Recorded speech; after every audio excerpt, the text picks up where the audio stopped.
The movie opens in a secluded trailer park at a place called Gatlin Lake, and we see a truck pull up in front of one of the trailers.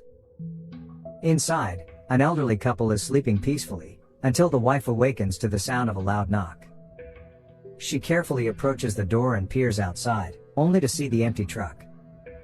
And then, when she turns around, she sees a masked girl, Dollface, and the figure quickly kills her off screen. The girl then goes to the bedroom, and lies down next to the old man, who's still sleeping. The scene then cuts to the next day, where we see a married couple, Cindy and Mike, packing their belongings to go somewhere. It turns out their teen daughter, Kinsey, has a very rebellious nature, so she's being admitted to a boarding school. Before sending her away, they plan to spend some time at Uncle Marvin's trailer park, which happens to be in Gatlin Lake. The family soon drives off, and on the way, they pick up their son, Luke, who's playing baseball with his friends. Luke is annoyed that he has to go, but Mom insists that this is their last chance to spend time together as a family before Kinsey departs. Luke taunts his sister for causing trouble for their parents, and reveals how they've spent a fortune on her boarding school. The siblings begin to argue, while Cindy leaves a voicemail for Uncle Marvin, explaining that they're running late. After driving for a while, they reach a diner, where everyone begins to eat except for Kinsey. She remains outside by the car, smoking a cigarette. Cindy arrives to console her, but the spoiled brat complains about having to go to boarding school, and says it is normal for teenagers to make mistakes. However, Cindy argues that some mistakes are beyond repair, and that all she wants is the best for her daughter. In the following scene, the family arrives at the trailer park late at night. They notice that the place is extremely quiet, with no sign of anyone nearby. Slightly confused, they proceed to the park's front office, where Cindy grabs the key left for her designated trailer. She doesn't see her uncle anywhere, but does find a note from him, saying he will meet them the next morning. Following this, Cindy returns to the car, and the family heads to trailer number 47. They soon arrive at the trailer, and begin to settle in. They discover that it is stocked with food and other essentials. But then suddenly, someone knocks at the door. Cindy goes to check, and sees a young girl standing in the dark. She's looking for someone named Tamara, but Cindy calmly explains that it's the wrong address. Upon hearing this, the young girl doesn't say a word and quietly leaves. The family is slightly perplexed by the bizarre scenario, but decide not to dwell on it. Later, the parents suggest playing a card game, and ask the children to join them. Luke agrees and puts his phone on the table, but Kinsey, as usual, remains stubborn. Mike then goes over to her and has a heart-to-heart conversation. He explains that sending her away is difficult for them as well, but they are doing this for her own good. Upon hearing this, Kinsey finally puts her phone down, but then storms out of the trailer in anger. Mike tries to go after her, but Cindy stops him, and asks Luke to go instead. The boy is hesitant because he doesn't get along with his sister, but at his mother's insistence, he eventually agrees. After searching for a while, he eventually finds her smoking alone. Cindy scolds him for coming after her, but Luke tries to convince her that boarding school isn't such a bad thing. She can start fresh in a new place and become who she wants to be, but Kinsey doesn't seem to be impressed by his pep talk. Back at the trailer, Mike is concerned that they made the wrong decision regarding their daughter's future. But Cindy disagrees, reminding him that they tried everything to correct her behavior. Just then, they are interrupted by a knock on the door, and it turns out to be the same young woman from earlier. She asks about Tamara again, and Mike inquires if she's alright. But the freak doesn't say a word and simply leaves. This spooks the couple slightly, and they decide to go find their children. Meanwhile, Kinsey and Luke are wandering around the area, when they come across a trailer with its door open. Since they have nothing better to do, they decide to enter and fool around. Suddenly, they hear a loud thud coming from the bedroom. The siblings nervously head inside, where they are relieved to find that it's just the family dog. But then, they see "hello" written all over the windows with blood. Kinsey also notices something covered with a sheet and, to their horror, they find the mutilated remains of their uncle and aunt under it. Turns out this is the same couple we saw at the beginning of the movie. The siblings immediately run away from the trailer, and they soon find their parents, who have also been looking for them. The siblings then explain how they discovered Uncle Marvin and Aunt's mutilated bodies in their trailer. Worried, Mike instructs the girls to go back to the trailer and call the cops, while he and Luke investigate the crime scene. Upon returning to the trailer, Kinsey is still shaken and continues to cry. But as mom is comforting her, they suddenly realize that all of their phones have been smashed on the table. One of them appears to be operational, so Cindy tries her best to call the police. But unfortunately,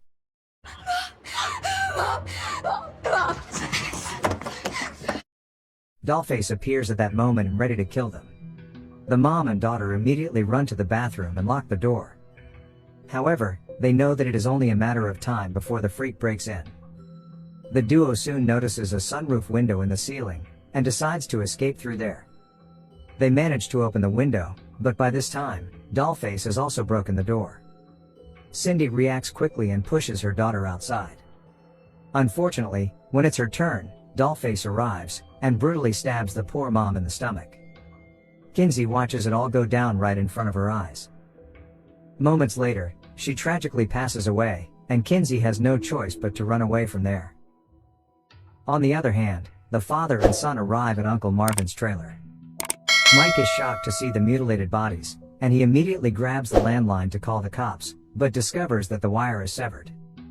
Mike then plays the voicemail Cindy had left for Uncle Marvin in the morning. This makes them realize that the killer must have heard the message and was waiting for them to arrive. Just then, a rock flies through the window. When they look outside, they are horrified to see a man wearing a sack mask, with an axe in hand. The two quickly hide, and Mike recalls that Uncle Marvin used to have a gun. After some searching, he eventually finds it in a drawer and loads it.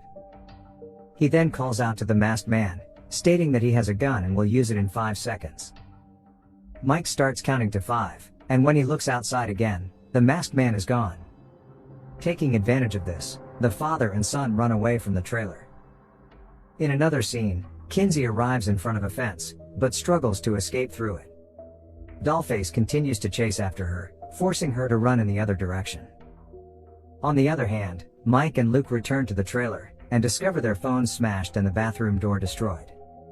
A worried Mike then goes to the bathroom, and becomes distraught to see his wife's lifeless body.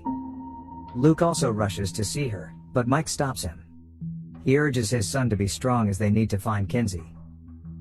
Next, the two head outside and drive off in their car, while calling out for Kinsey. But then, someone throws a brick at their windshield, and they end up crashing into a trailer. In the meantime, we see Kinsey frantically wandering around, looking for help. She soon notices someone in a car flashing lights at her. She calls out to the person, but it turns out to be the masked man, who begins chasing after her.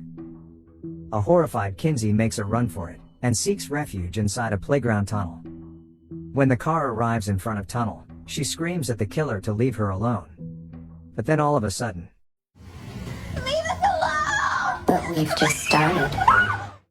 A third masked killer named Pinup Girl appears, and states that they're just getting started, so Kinsey dashes away from there.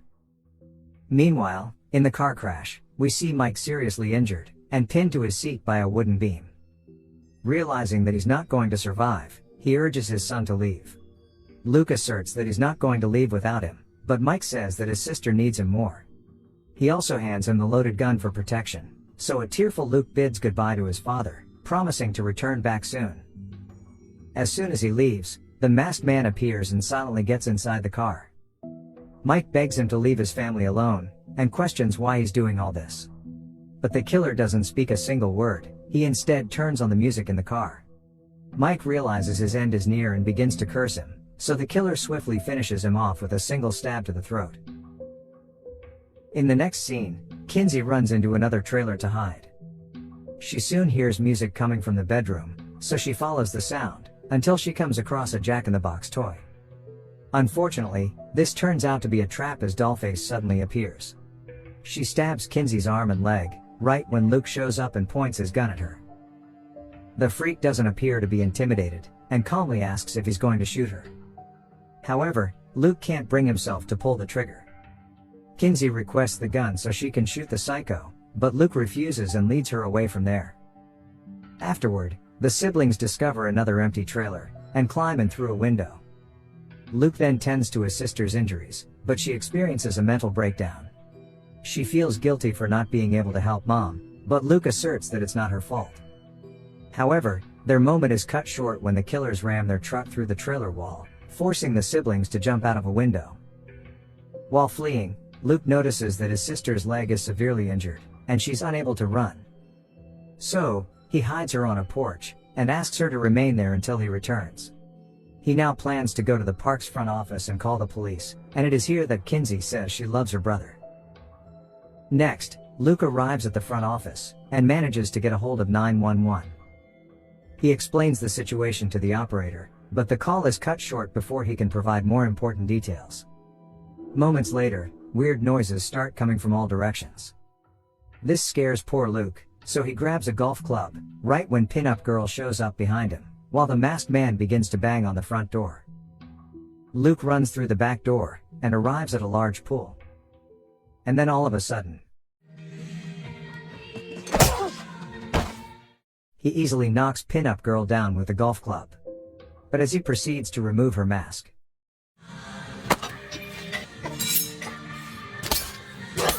Luke repeatedly stabs her until she's dead. Unfortunately, Luke doesn't even get a chance to recuperate, as the masked man appears with his classic axe. He swings his axe at Luke, causing both of them to fall into the pool. A fierce underwater battle then ensues, but Luke ends up dropping his knife. He then tries to run away, but the masked man easily catches up to him, and stabs him in the back. The psycho leaves the boy to die from his injury while he goes after the last target. Moments later, we see Luke vomiting blood, and it seems like he's not going to make it. But just then, Kinsey arrives, drags him out of the pool, and hides him in a corner. His condition is very bad, so she asks him to stay here while she goes to find some help. After this, Kinsey limps toward the road, where she luckily comes across a police truck. The officer sees her bloodied state and asks what's going on. Kinsey anxiously begs for help, but neither of them notice Dollface approaching as she slashes the officer's throat. This traumatizes Kinsey, and she immediately runs inside the police truck, but realizes that the keys are missing. At this point, Dollface appears outside the window and taunts her by showing the keys. She then forces herself in and starts her onslaught. But fortunately, Kinsey manages to grab the officer's shotgun, and blasts the killer away.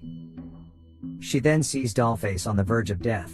Kinsey removes her mask, and questions why are you doing this? But Dollface simply says, why not?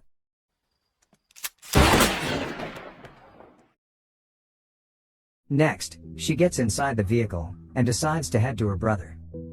But the masked man suddenly crashes into her truck with his own. He does so numerous times, causing Kinsey to be thrown outside. But at this critical moment, a stroke of luck favors her. The masked man's vehicle appears to be stuck and it is spilling gasoline. Taking full advantage of this opportunity, Kinsey brings out her lighter and ignites the fuel, causing both vehicles to explode.